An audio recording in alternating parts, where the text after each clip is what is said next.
See, I think what's happened is at the top of the culture, it's profoundly intellectually bankrupt. There is no plan except to keep peddling stuff, basically until the forests are gone and the ocean's polluted. It's not malevolent, it's simply they are clueless. They have run out of steam. And so the answer is to try and keep the game going as long as possible.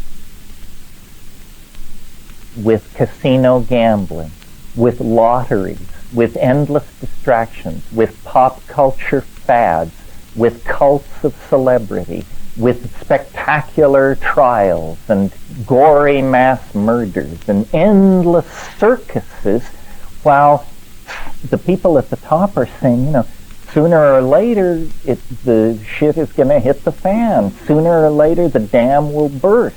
And they say, well, let's make sure it's later, not sooner, because I've got 2 kids at the Sorbonne, I'm paying off a Mercedes, and I need to get this taken care of before it all falls apart. So in the absence of any cultural plan imposed from the top, this strange dynamic is happening. This has happened before in cultural history, where some huge enterprise like Christianity or patriarchy or something like that, after running its games for millennia, it just runs out of steam. And often there's nothing to rush in and fill the vacuum, nothing that is consciously engineered to do that. And so then in those situations, an actual creative bifurcation can take place, because what is about to happen is not in the hands of human managers. It lies deeper in the dynamics of the whole system. And we all feel, I think, this sense of excitement and the approach of the unimaginably new, and we don't know whether it's the aliens coming to pull our chestnuts out of the fire, or virtual reality, or a new drug, or a new style of sexual behaving, or starflight. We don't know what it is, but we can feel that it will transcend the categories of our managers, and they and we will then have to make sense of whatever this new reality is. It terrifies some people, it liberates others. It's the same reality. Stephen Vincent Benet says something about, at the end of John Brown's Body, he says, when the prophets of strange religions bawl out their bizarre despair, do not join them on the mountain. Say only then, it is here. It is here. Because it is here. I mean, that was 1927 when he wrote that, and he spoke then of technology as our humble servant, already half a god. And that was in 1927. You can imagine then what that technology is today. If we could transcend ideology, the way to manage society, I think, would be self-evident. The problem is trying to force it into the service of some kind of ideological vision.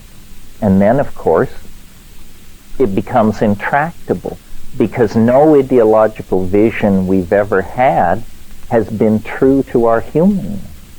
The Christian version of what human beings are, the Nazi version, the Marxist version, the secular, market-oriented version, these all somehow insult various parts of our humanness.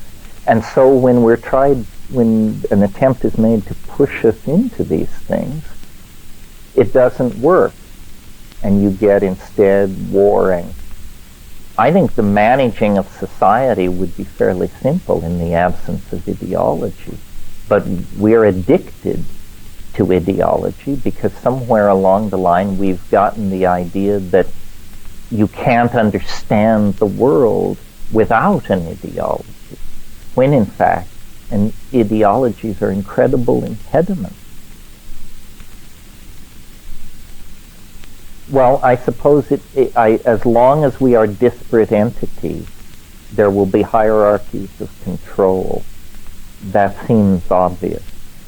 But it seems as though we are playing with the idea that we may not be disparate entities, or that we may be only provisionally disparate entities. You know, we are a peculiar creature, somewhat, and we human beings, as a mass phenomenon, we're somewhat like a slime mold. We have a life cycle where part of our life cycle we appear to be completely separate individuals. But apparently in our, if you view our development over the past few centuries, we're entering into some aggregation phase, triggered by pheromones spread through technology. And we are beginning to create some kind of a superorganism.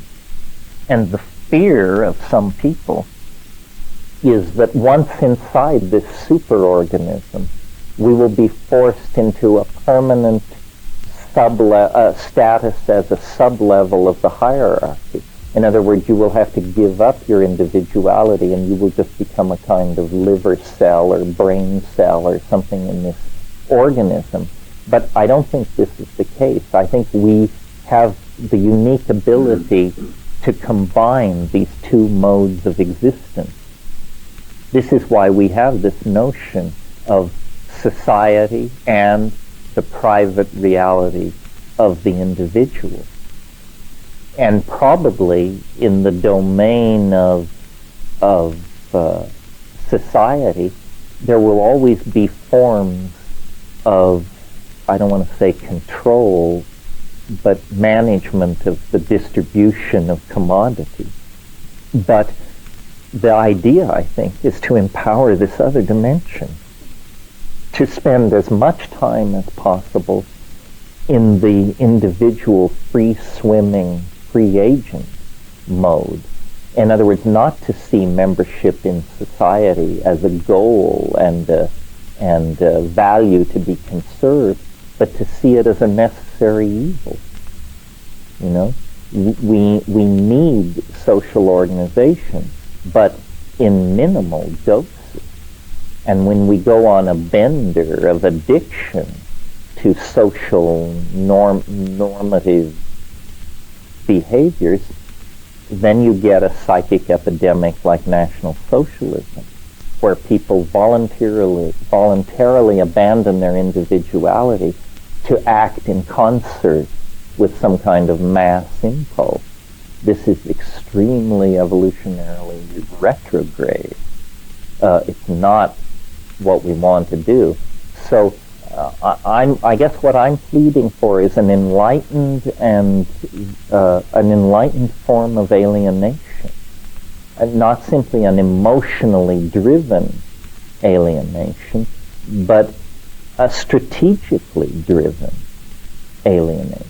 The alienation can be used not to create neurosis, but to attain freedom.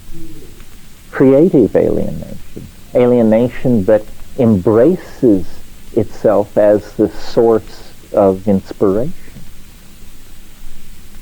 Nobody ever said it was going to be comfortable to be a human being and to ride one of these bipedal bodies from the cradle to the grave. I mean, it's an uncomfortable, but I maintain manageable situation. But you have to have the lights on. You have to have your emotional responses in order, your intellectual responses in order. You have to have garnered some sense of how we got to this situation, and you have to have some sense of the tools available to transform it. The human classroom is the most untransformed portion of society over the past 200 years. I mean, we basically still pass on our cultural values to our children the way it was done 200 or 300 years ago. this may be changing. Again, I don't mean to make the internet the panacea of all problems, but it seems to me here is a problem that the internet can address, and you don't have to be a technocrat to see how it has enormous power, because education is a process on one level of putting correct information in front of people. And in the present form of education, the great choke point is the limitations of human teachers, who, while as finely and nobly motivated as they are, inevitably they pass on their own limitations to their students. In the presence of the internet, this is somewhat mitigated, and there's a great leveling going on in the educational process. The quality of information available to all of us, if we learn how to make our way to it, is orders of magnitude more dependable than it was a generation ago. I mean, we have basically traded in cultural illusions for hard facts. The rise of electronic media would bring a retribalization of culture, and that the nation state would completely disappear. And I think this is happening. It won't disappear completely, but in the metaphor I made a few minutes ago, it will sort of take on the role of the church. It's largely irrelevant. Corporations now call the shots. McLuhan saw that this kind of rational, linear, compartmentalized, uniformitarian culture would be completely broken up by electronics. And so it has come to pass. The great forms of print media are what are called one-to-many.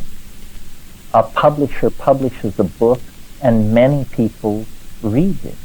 These one-to-many or top-down forms of media are perfect for controlling large numbers of people.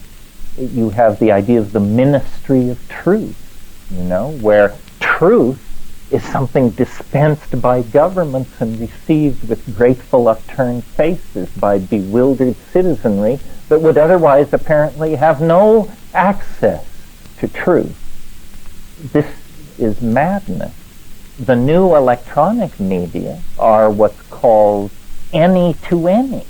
If I want to speak to you or I want to send email to you, that can be done. If you and I want to send email to 500 people, that can be done. Any-to-any communication is anti-hierarchical. There's no assumption of expertise or power or anything else as you ascend the pyramid of information transfer and dispersal. And so it's almost like the Wizard of Oz effect. Suddenly people say, you're not all powerful. You're not the wizard. You're a fat man in a stained overcoat pulling levers behind the scenes. And then the whole illusion drops away. The illusion of leaders, of privileged ideologies, of special forms of understanding. This is resisted by some people, usually control freaks, because they say, well, in the absence of these illusions, you would have chaos. Yes, indeed. The mother of all progress, the source of all innovation and creativity, the wind that blows the ship of paradigm shift.